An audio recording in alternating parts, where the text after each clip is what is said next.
উপর বিশ্বাস আছে? আমি প্রধানমন্ত্রিত্ব চাই না, আমরা দেশের মানুষের অধিকার চাই।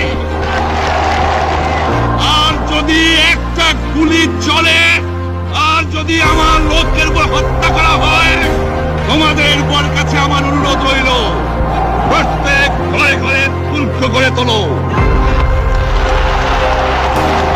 তোমাদের যা কিছু আছে তাই নিয়ে শত্রুর মোকাবেলা করতে হবে এবং জীবনের তরে রাস্তাঘাট যা যা আছে সবকিছু আমি যদি হুকুম দেবার নাও পারি, তোমরা বন্ধ করে দেবে।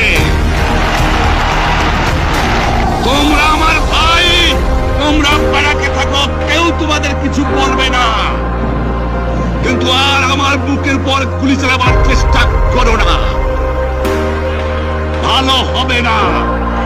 7 কোটি মানুষকে দাবায় রাখতে পারবো না।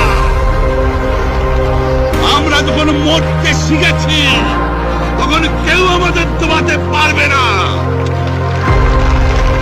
যে পর্যন্ত আমার এই দেশের মুক্তি না হবে, আপনার ট্যাক্স বন্ধ করে দেওয়া হলো, কেউ